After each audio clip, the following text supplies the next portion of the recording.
Hello everyone, we are back with the 14th episode of Road to Superbowl podcast and slightly presenting show about what every single team is in the beloved NFL, the league that obviously consists of American football, and the sport that I have the most passion for, despite being from Czech Republic, where we know what football or American football is, but yeah, it's definitely not the most popular thing here.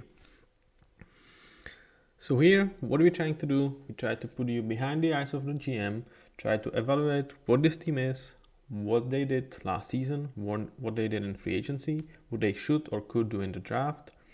And in order to be the best GM possible, that's what we are playing here, like we're trying to be that. I'm not saying I am by any stretch of imagination.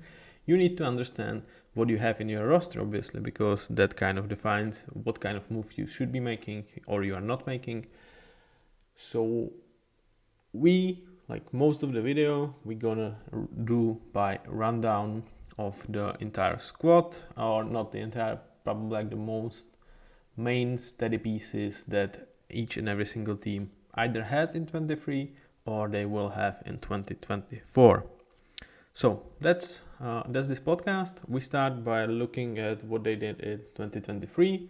Then we will evaluate their off-season, and then we go do a rundown of this roster, try to talk about the draft, and that's pretty much it. Beside that, for every team, I have 3 topics to discuss, meaning like some of the most wildcardish thing about one team, or what I want to praise them for, which in case of Colts is going to be money actually, and it's going to be very refreshing to praise the team for that after the Saints episode, or it's just in general any topic that I pretty much think about this team that should define them or is kind of important. It could be said as a separate topic, like maybe throughout the rundown or after the rundown, or it can be talked like during some part of these videos as like a big part of one of the parts that we are already talking about. So okay, don't sue me guys, it's not my first language, but I'm really trying. So with no further ado, let's just take a look at what this team was in 2023. And I originally have had one topic to discuss, so close but no cigar, because this team was like one play away from practically winning the division and reaching the playoffs, and they just did not execute.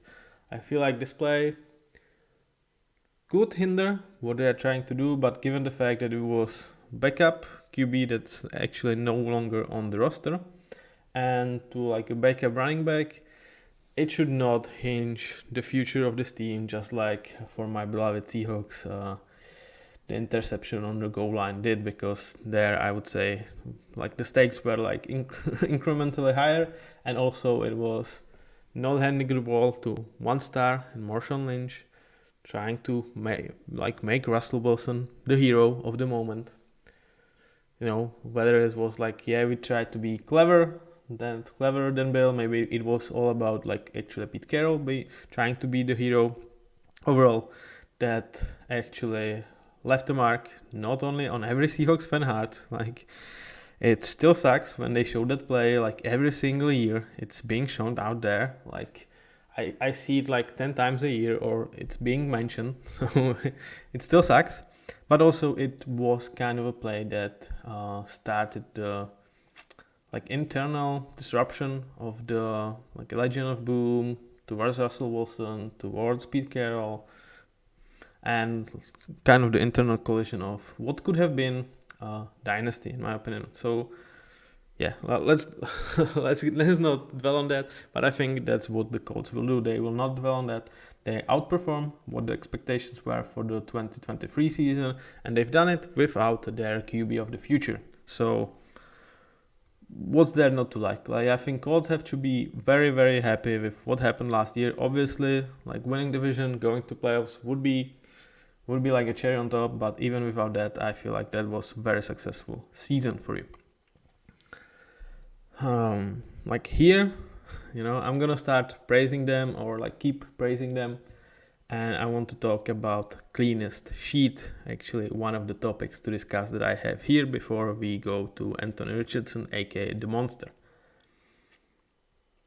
I mean, it's so refreshing, guys. Like, literally, they have one player, that's Shaq Leonard. They have 8 million dead cap for this season, and that's pretty much it, guys. Like, they have no depth into the future.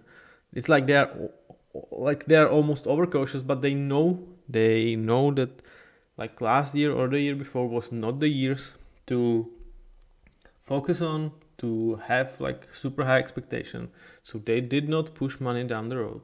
They are clean, and it's just so refreshing. Like, you will see it on the tables. There's gonna be no freaking red. No. Like, you will see like one yellow. That's the 50 option, but that's not depth. So very, very refreshing to see this. And it's kind of surprising that while they have what a lot of people would say is a owner that's kind of being a detriment to this team, whether it's his tweets, whether it's his beefs, whether it's his like appointments of his buddies towards the coaching staff in the past, specifically, not with Shane Steichen, luckily for the Colts. Like, how is it happening that they are actually run quite well, at least in my opinion? So it's really interesting, and I would praise the Colts GM for actually taking a stand, I guess, in some situation, and run this organization quite well. But I would appreciate the job that has been done here in the past, because I think Colts are very well set, because they do not own money to the future, so they are set to be very interesting franchise. And I will kind of leave the topic of resigning towards like free agency, towards the rundown, and I will actually more talk free agency in terms of a rundown, because here they were not crazy. They just did not sign pretty much anyone of importance from the free market. They just kept resigning their players. So we will talk about that with every single group, who they retained, for how much, and how important, or how do I view these changes or these resignings. But now it's time to talk about Anthony Richardson. He is obviously like the biggest wild card and biggest hope that this team has for the future, because he can be so exciting to watch. Like, his athleticism is something that the league has not seen for a QB. Like, take your Josh Allens, take your Lamar Jackson, he is on a different level, and that's really crazy to say when you are saying that he is on a different level in terms of athleticism to Josh Allen and to Lamar Jackson. Like, he's just a monster, man. Like, that's why I have him called that. But there is one but, and I think it showed specifically like within his couple of games that he actually managed to play in NFL. I feel like he is so used to be so dominant, to just run away from players, run through players, that he did not learn how to protect himself. You could see it with him celebrating touchdown quite early, getting pushed, getting concussion from that. Like, you cannot do it on an NFL level. Like, these are crazy athletes. They are not as crazy as you, but you have to be sharp, focused in every single moment. You need to learn how to protect yourself. So I have one doubt about Anthony Richardson. Okay, I have two doubts. My first doubt is, can he stay healthy? Because he is gonna try to mess with people. He's going to, and that's part of his game, but he needs to do it smarter than he tried to do it his rookie season. Otherwise, I don't think he will have a sustainable long-term career. For Colts, this could actually be a beneficiary factor, because you could get 4 years of absolute prime of this guy in terms of his physical presence, and then he could like get injured so many times that you are like, well, we are not going to pay you. So you could get really the best for the least amount of money. But that's not what I wish to Richardson. It's not what I wish to the Colts. But like in a weird way, it could not be like super bad for Colts, but I hope for him, and I mean, I hope for me as a fan, I hope this guy is gonna play as much as possible because it's so fun to watch him. Like it's just ridiculous to see him out there. But then comes the second criticism, and that's like he's just not a great passer of the ball. Like he's even worse than Justin Fields in it at this point. So at some point he will need to learn to throw the ball at least to a competent level. Like I do not mind if he's like the 32nd best QB in terms of passing the ball in the NFL. Like if he's the worst in that, I think he can still function quite amazingly, but he cannot be like 50th guy, you know, like, and that could be where his floor kind of is. So I hope he learns to protect himself, and I hope he obviously works on his passing game. But man, oh man, is it fun to watch him. Like, yeah, this guy, I cannot wait to see him back. And specifically with this offense, I was really intrigued last season. I was super miserable that I only got to enjoy like 4 games. Because, yeah, and we did not get to see him paired with Jonathan Taylor, which should be possible in 2024. And I cannot wait. Like, I'm not saying it's gonna be crazy good, you know, like it's gonna be winning 20 games, you know, in a 17 game season, but it's gonna be fun. It should be an absolute fun. So with that being said, like I said, we will talk free agency more through the rundown because it's much more about re-signing players.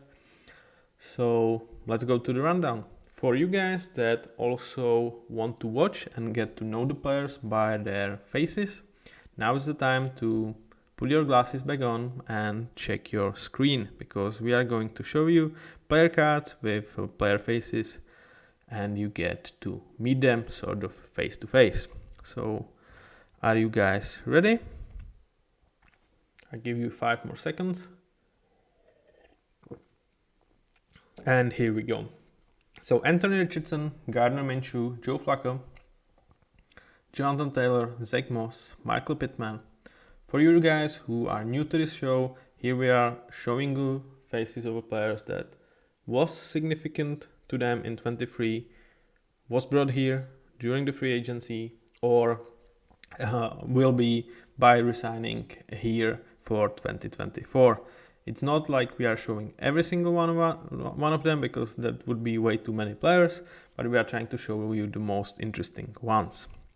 Ashton Dallin, Alec Pierce, Josh Downs, Isaiah McKenzie, Mo Alley-Cox, Kylan Granson, Will Mallory, and Andrew Ogletree.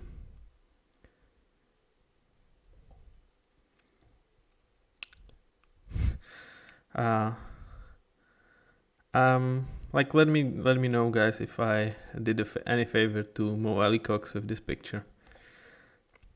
But yeah, Andrew Ogletree, like your haircut, man. And now, again, if you are new, here we present you the table of how this team's contract looked like before the season, before the off-season started, and here is where they are right now. So as you can see, there were a couple of unrestricted free agents that they could have brought back, and they decided to do it for, I would say, the most important one out of this group, and that's Michael Pittman Jr. I will start with him and with this wide receiving group, because we already talked a lot about Anthony Richardson, but we will get to him as well. So I really like what this group is. Like, they complement each other quite well in Pittman, Pierce, and Downs. There's potential for Downs and Pierce to improve.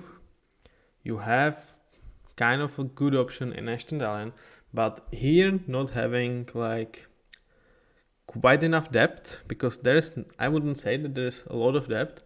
It does not matter this much, because this team is gonna run the ball very, very often with Anthony Richardson and Jonathan Taylor, and they will go to 12 personnel quite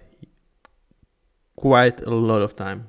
They will try to use tight ends in order to block, in order to create lanes for Jonathan Taylor and Anthony Richardson.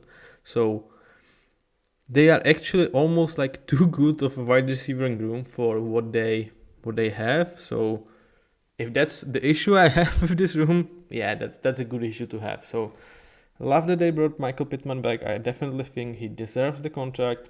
I think he could still improve. It's a bit too much for what he is right now, but given that I still believe that he can improve, and also this is not like outrageously too much, and also the way they work with money, I have no trouble with this contract at all. And you have 2 young receivers still on rookie deals for at least 2 years, so yeah, you are quite nicely set. So let's go back to Anthony Richardson. We talk about him a lot. He, to me, is unproven decent starter because he did not play much. What he showed was definitely not a decent starter, but he just was not out there too much. So I cannot move his ranking like way too up there. But like I would not be surprised if at the end of the year he had a ranking of an amazing starter. Like I would not be surprised because I think the sky is the limit with what they can do with him as a rusher and what it could mean for this offense. Obviously, like I said, the problem with passing game, like this team is not very well set up to like challenge long third downs. But do they have to? Like with him and with Jonathan Taylor, they will most likely not face a lot of long third downs unless they will face like a penalty from the O-line. And we will get to them later, but that should not be quite often also. So yeah, really interested in what Anthony Richardson can do. I think this is definitely his floor as a decent starter. But again, we could sit here in a year and talk about, okay, he was out there for 2 games, then he got injured, or they tried to make him a passer of the ball as well, and he just was dreadful in it, and maybe we start to question, like, what's his future gonna be?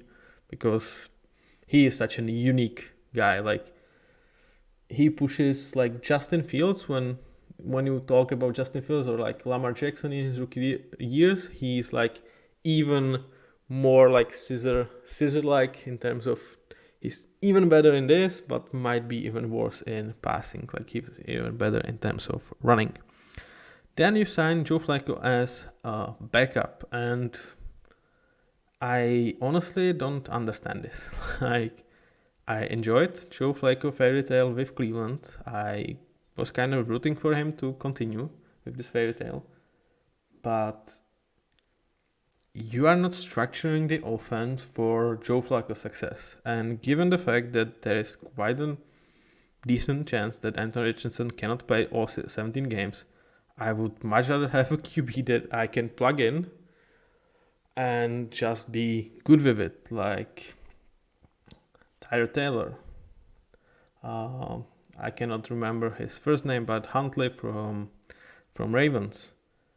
Or like maybe, if Justin Fields was ready to take probably a backup job in Pittsburgh, maybe you just try to bring Justin Fields here, But Joe Flacco, like, he does not have legs, man. And it's not like you are the best team in terms of, like, deep balls because, yeah, you have deep threat, but that's not, like... Yeah, I just don't get it. Like I understand it like from the perspective of like a mentorship, but even if that's so, like I would rather have someone like Tyrod Taylor, an experienced veteran that actually uses his legs to more run Anthony towards the process how to protect himself. And I don't think like Joe Flacco is a great mentor to do that. So I'm really unsure about the signing. Like it's only 4.5 million, so at worst case scenario, he's just there as a locker room presence. But yeah, like I don't get it, man. So that's that with Jonathan Taylor. Like he only played somewhere above 350 snaps last season. There was some holding out, there were some injuries, so he should be in top shape coming into the season. He got paid, and with Anthony Richardson opening up lanes, you can see Jonathan Taylor having a amazing year. Maybe not in terms of like the raw yardage, because maybe you just use Anthony Richardson for a lot of running that actually taps into Taylor's production, but like yard per run, I would not be surprised if he has like over 5.5. I think he could be super efficient because of Anthony Richardson and because of the O-line that we get to in a moment. So I'm very excited. Like that's kind of the combo I'm looking forward to. An amazing running back, unique, special running back in a QB's suit in Anthony Richardson, and the O-line that's absolutely prepared to maul people in the run game. But again, just a tiny bit of second before we talk about them. Before that, we just have to make a quick stop with the tight end room, and again, they have 4, I think, capable players. You don't need a star here. You have a chance that maybe Will Mallory, Andrew Ogletree, or even like Kyle Granson could take a step forward to be good starters in the NFL. But you just don't need stars here. Like, you need guys that are willing to block their asses off, that they can use on play action as like to sneak up from the backfield, or just get open for Anthony Richardson if he does not see a lane for him to pass. And guys that maybe they will boost confidence of Anthony Richardson with some short completions. So I think this is definitely a group to do so. You are not paying much for this. Absolutely like it. Overall, this group of weaponry, again, it's built for Anthony Richardson's type of offense. It's good that you have Shane Steichen, who has very good experience with this type of offense with Jalen Hurts back in Philadelphia. It's made for him. It's definitely not made for Joe Flacco. That's why I don't understand signing. And it can be super fun to watch. Where it's the ceiling, where it's the floor, I just like, it's such a wild. Like, I don't know. Like, honestly, I don't know, guys. I don't know if there is a floor, because maybe Anthony Richardson gets injured. I don't think Joe Flacco works here, or maybe the teams will put a spy onto Anthony Richardson, or even 2, because he cannot beat pretty much anyone in passing game. Like, I'm not saying he cannot. Like, if that's the case that he is just atrocious passer of the ball, and you can like kind of negate his game with a spy, then maybe the floor for this offense for this weaponry is actually really, really low. But the highs are exceptional. Like, this is one of the things that I am super looking forward to see in 2024. Like I said, I'm not saying it's going to be super productive or anything, but I think it's going to be super fun to watch. So that's our weaponry, and now we move to the offensive line. So who wants to see their faces? Now is the time, because we're gonna show you the player cards. And here we are. Quentin Nelson, Ryan Kelly, Braden Smith, Bernard Ryman, Will Fries, and Blake Freeland. Not the deepest of the groups, and you can see that they have not done much or pretty much anything to this group in the offseason. The only thing is kind of NFL ups a contract for Will Fries, because he is, I don't know how they call it, like overachiever for not a first round draft pick. So he gets a bump to his contract even before he signs a new one. And in terms of O-line, like, it's much better O-line in terms of like protecting or for run than it is to passing the ball. But again, that's what you want with Anthony Richardson behind the center. And man, oh man, is this O-line good. Like, Quentin Nelson kind of have down years. Like, both 22 and 23 was not his best years of his career, for sure. And you kind of hope that he can get back to an elite level, where I feel like after 21, if we would grade him, he would be an elite guy. 2020 as well. But right now, I just have him as an amazing starter. And I think he could go even lower, because some of the games he really struggles, and that's very surprising for the player of, I presume, his quality. So, like, yeah, I have big doubts, but he's still an amazing player. Like, let's not kid ourselves that Quentin is not a great player, but maybe, just maybe, you will see him on the highlights, because when he wins, it's absolute fun. But on down-to-down consistency, he just is not out there with the best on his position, and I hope he can come back to that level. And then you have Braden Smith and Ryan Kelly. Absolutely worth what you are paying to them. Stats, very good players. And then you go and you just hit somehow on he's like 4th or 5th round Bernard Reitman. I mean, for what it's worth, he's borderline like top 10 left tackle in the league. And that's just incredible. Like, you just hit on him like 2 years ago. He took the job and he just did not look back. And it's not only that he's been so good, like since the start of his career. He's still only 2 years in. But what you have to also like add to that is he pretty much plays every single snap or played in his career. And that's hella impressive. Like, for rookie to he was a 77 selection to 2022 draft, so like middle of the 3rd round, and he pretty much took the job, like was out for like injury for a couple of games, but already has over 1700 snaps in the league, and he just could improve.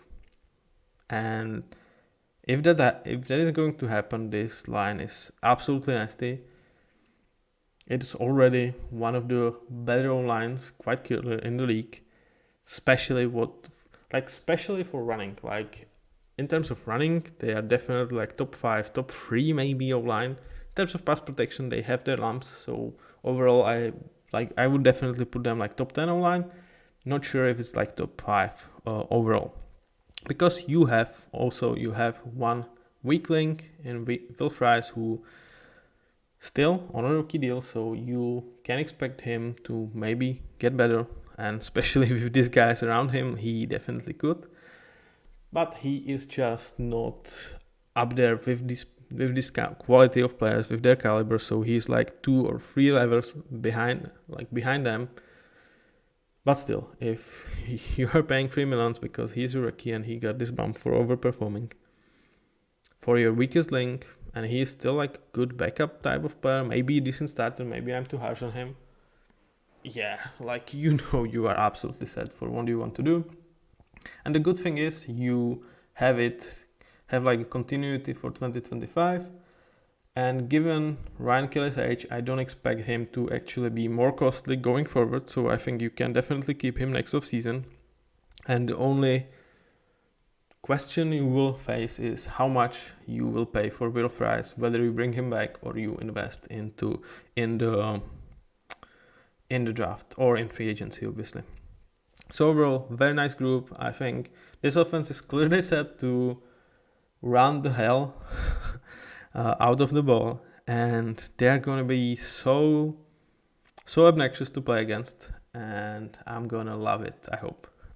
But I'm not going to sit here and say like they're going to be the best offense in the league. They could be the best running offense and the worst passing offense in the league. I think that's definitely out there, that this could be the trajectory for this team. So overall, that's your offense, and now let's talk about defensive side of the ball. And again, let's just show you some pictures and some player cards. So we start with Samson Ebukam, Kvitipaye, Deo Odeingbo, DeForest Buckner, Adetomiwa Adebavore, I hope, Zaire Franklin, Grover Stewart, Devin Bryan, Tyquan Lewis, AJ Speed, and that's it for the guys that I wanted to introduce to. you see that they had some resigning to be made in Grover Stewart, Taven Bryan, and Tyquan Lewis. And they brought two of these guys back in Tyquan Lewis and Grover Stewart. And what do we have here? So let's start with interior of the O-line, because DeForest Buckner, an absolute stud, one of the best players on his position. I mean, yeah, you absolutely love to have DeForest Buckner here. I think he is his whole career here, if I'm not mistaken. Maybe I am. Let me check.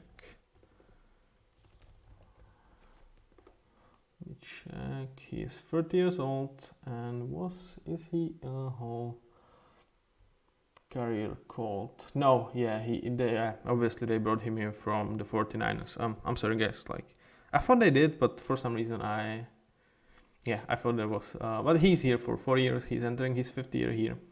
He already has like 8 years in the league behind him, and he is only like 30. So he definitely entered the league quite young, and he should still have several very good years ahead of him. And I feel like they could definitely resign him going forward, because he is an amazing leader, an amazing player. So with him, bringing Grover Stewart back, you are getting the amazing number 2 to DeForest Buckner, and Raekwon Davis as your number 3, with Adetomiwa Adebawore as kind of the flyer that might show some potential in this group. Like, this is definitely one of the better interior groups in the NFL. You have your stars, you have your good players. Absolutely love this. And it does not end there, because even on the edge, you have your Samson Ebukams, you have Kwity Paye, you have Tyquan Lewis, who you brought back, and you have Dao Odeyingbo. Very deep, quite nice in terms of floor. Other than Kwity Paye, you probably don't feel like you have a potential alpha number 1 elite guy. I think Kwity Paye still could have that in his future, because it's going to be his 4th year, and he's improving year in year out. So I think you pick up his 5th year option, because it's only 13.3 million, and I feel like after the season he could very well be like great number 1, not an elite guy, but a great number 1 for you. Right now you feel like you have couple number 2s, number 3s, and that means you have really high floor, but maybe not super high like roof for you. So you are missing that one piece, but I feel like you're trusting development with Paye, with Odeyingbo, that they could provide that, and with Ebukam and Lewis, you have great veteran players to mentor these guys, to help them improve and give you quite nice stability. So overall, like this group for what it is. In terms of linebackers, again, you are not missing a beat, despite you've cut Shaq Leonard last season, who was like a steady piece that you had all over the years. He was there for several years. He was great, but the age and the injuries kind of started to get the best out of him, so they've let him go. And you also let go of Bobby Okereke, who, just because of his name and because the way he was introduced by Pat McAfee when he was drafted, is going to be my favorite player, or one of my very favorite players. And he's also a great player. Like, he had his best season last year. He is one of the primary reasons why you can be excited about the defense of Giants, because that's where he is the captain of the defense, and where he can operate behind one of the best D-lines in the league. So you've lost two guys that were for you in the past like elite, close to an elite linebackers in Shaq Barrett. Oh, Shaq Leonard. What the fuck? In Shaq Leonard. And you also let go before last season. You let go Bobby Okereke, who's showing that he is an absolute stud of linebacker, and you still have a good room in Zaire Franklin and EJ Speed. So you are good to go. And again, this D-line is constructed quite well. You are missing your Max Crosby's, TJ Watt, Miles Garrett of the world. You hope that your development gets something close to that from Kwity Paye. But other than that, for what it's worth, this is a good room. Like, it's not special by any means, but it's very well constructed. It has some continuity going forward. You only have 3 players to be unrestricted free agents next offseason. And the guys that you've resigned worked here, are good, are worth the money you spent for them. And it's like, yeah, when I talked about resigning being kind of a topic for the Colts, it felt like such a nice strategy to just let the guys test the open market, and when nobody kind of overpaid the shit out of them, you brought them back for good deals for both you and them. So for both the organization and the player, they should be happy to be here because this team has future. Like, oh, okay, their future is obviously tied heavily to Anthony Richardson, but I think there's a lot of hope here, and they recreate a lot of magic and a lot of just good performance. Just this is solid D-line plus linebacker room. I would call it like a B-. You know, like there's not, like beside the front Wagner, there's no one like special, but it's just good. That's what it is. It's just good. Like, you are happy to have this room as it is right now. And if Kwity Paye goes and, you know, shows the potential that I still believe that is in him, maybe we go to B or even better. So that was the D-line, there were the linebackers, and now let's move to the secondary. Again, I will give you guys a couple of seconds to put your glasses back on if you want to meet these guys face to face. First of all, like, I'm not sure, again, if I'm making a friend in Jalen Jones with this picture, but I mean, how can I not give this picture out there? So yeah, it's just a funny picture, and I feel like he knows it as well, like the way he's smiling.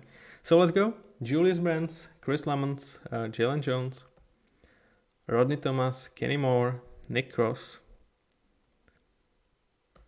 Amar Speed, Daniel Scott, Julian Blackman, and that's it. Let's just check this table again. They had a couple of unrestricted free agents.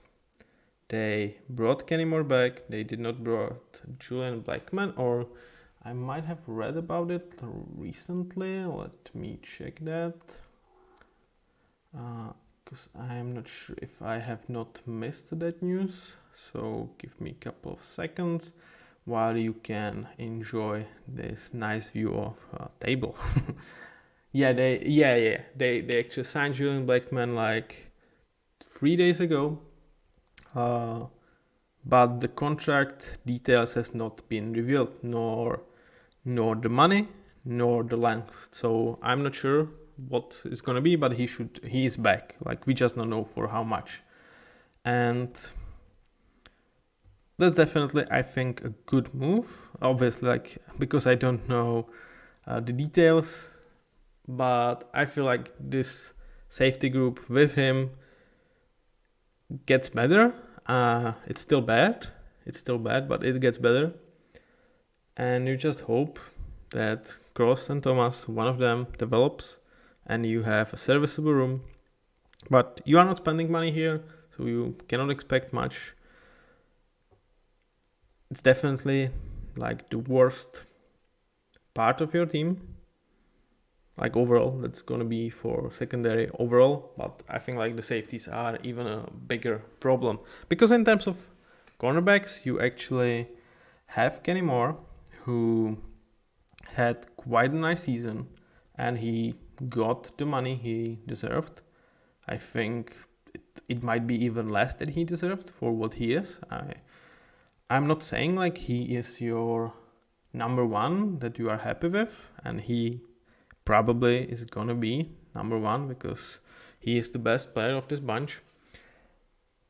But for quite a nice number two, that's good money for you and for the organization as well. So I like this deal. With Julius Brands, you obviously hope he continues his development, and maybe, you know, when the year is over, he kind of overtakes Kenny Moore, becomes that number one that you can be happy with. think it's in the card for him, but obviously we are not counting in the grades the potential development. We are ranking the guys at what they are right now, and Julius Brands is just a decent NFL starter. Behind them, Jalen Jones, Chris Lemons, Amir Speed. They are like flyer options that you are kind of not happy, I would say. If they have to start, probably one of them will, unless we take this position in the draft, and that's a topic for next couple of minutes. But if one of them is like your number 3, I guess you can live with that. Overall, this is definitely a group that leaves a lot to be desired. Like, you don't have pretty much any exciting player here. Maybe Julius Brands could become that guy for me to just look forward to seeing in the secondary. You have some serviceable guys, but yeah, that definitely, this group, if Anthony Richardson hits and Indianapolis Colts are still bad or still not like a playoff team, this might be just the reason why, because they are getting picked apart by CJ Strouds of the world, by Trevor Lawrence, or by Will Levis. Like, that can definitely happen. But obviously having quite a nice D-line in front of you could mitigate some of the damage that honestly bad secondary can bring to the table. So this is it with the rundown. And before we talk about the draft needs and what I would do with the draft, let's talk about the special teams and coaches. So, Shane Steichen as a head coach, Jim Bob Cooter as an offensive coordinator, and Gus Bradley as a defensive coordinator. And I'm not gonna say like this is the best trio in the league, it's not. But for what it is, I would say it's 2 experienced, good coordinators in Gus Bradley and Jim Bob Cooter. With Gus Bradley, I think he's definitely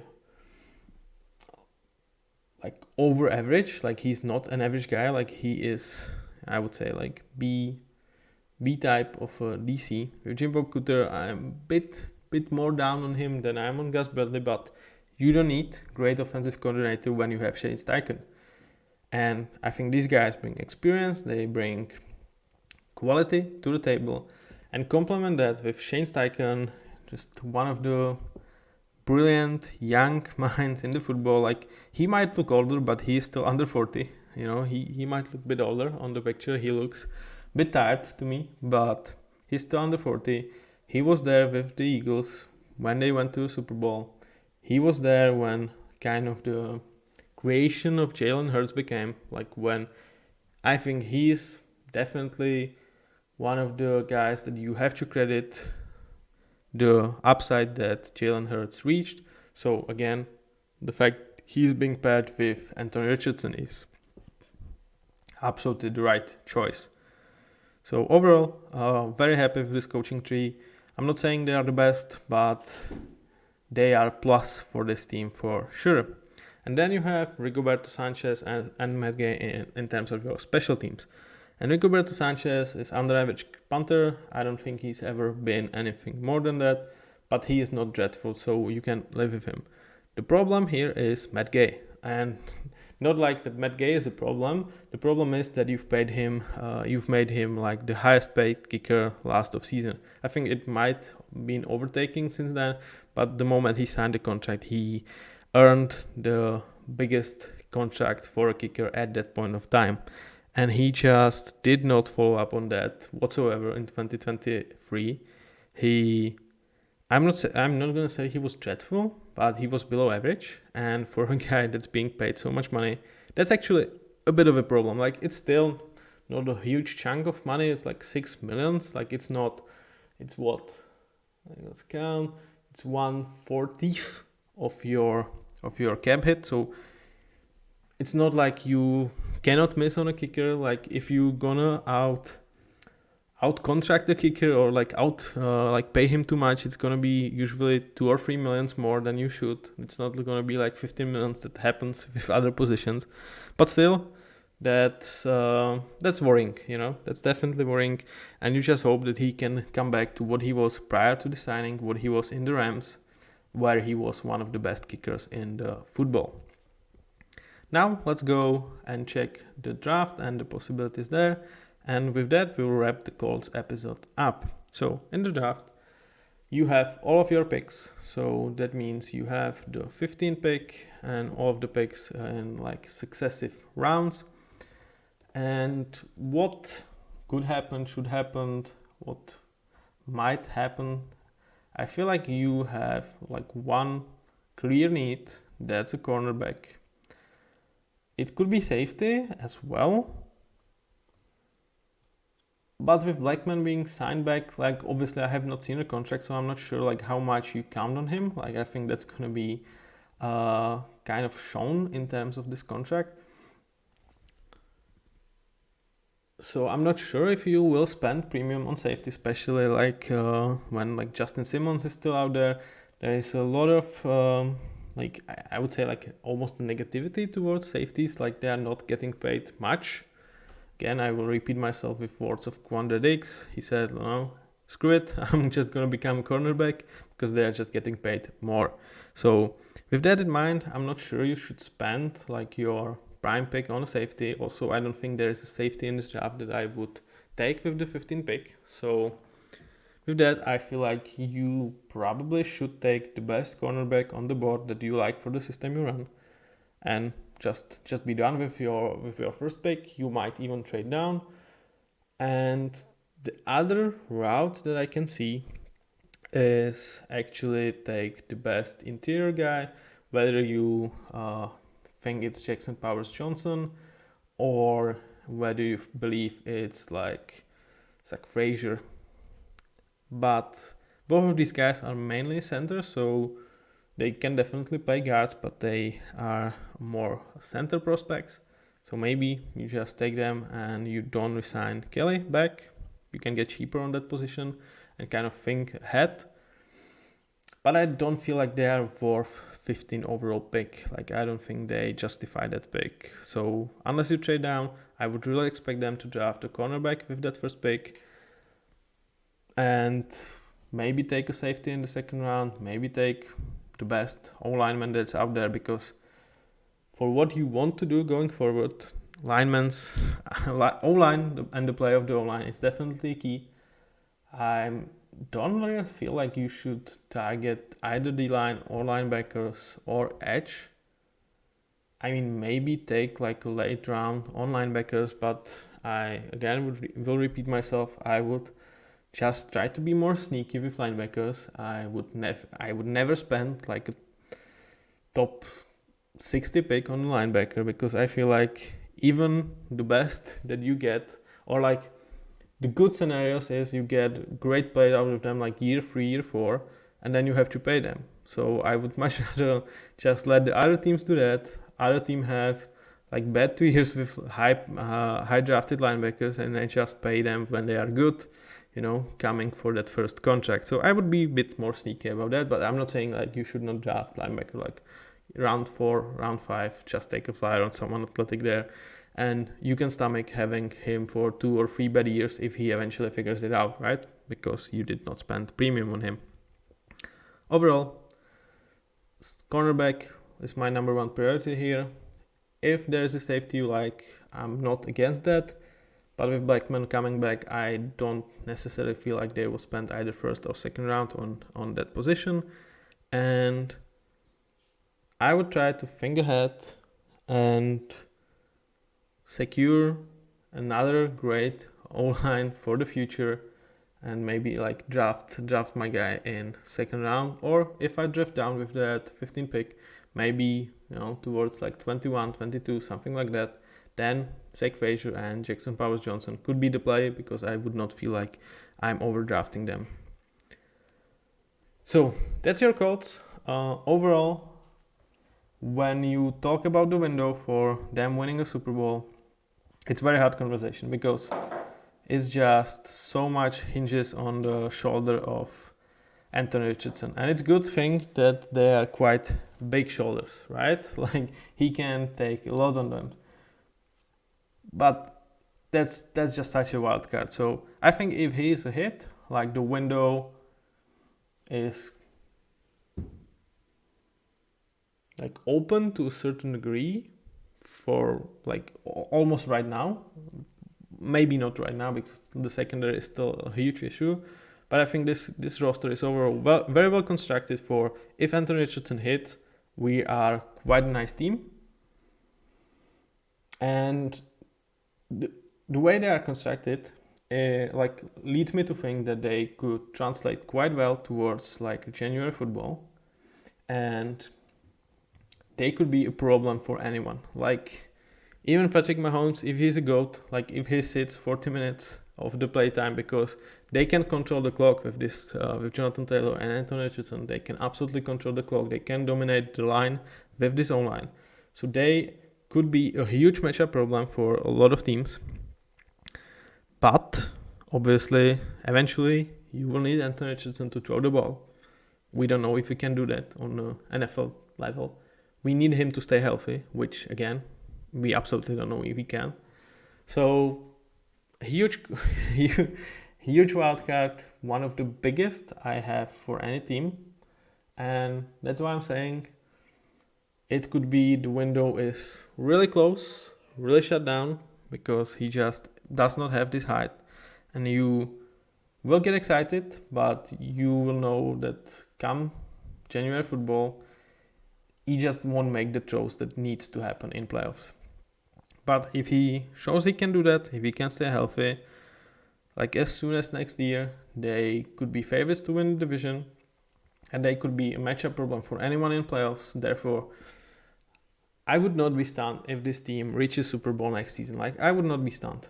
But for that to happen, a lot of things needs to go right.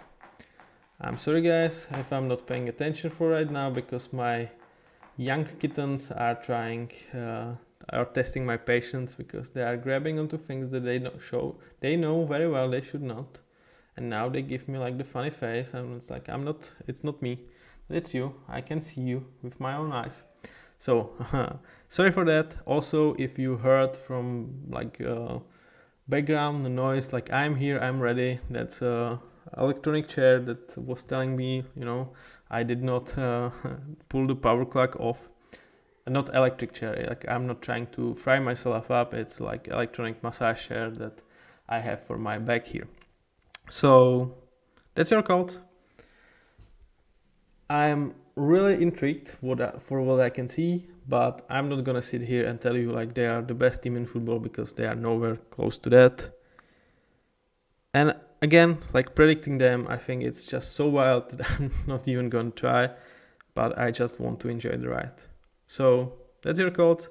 See you guys with the 15th episode. That's gonna be my Seattle Seahawks. So you hopefully will see me being like the most passionate you have been. But you could also say that I have been the most passionate about the Saints when I was like really angry at them. But Seattle, it's gonna be something special for me. I'm looking forward to that. It's not gonna be necessarily all good, because like Seahawks have their issues, and it's I'm gonna try to be fair to them, despite being my team. But I'm really looking forward to that episode.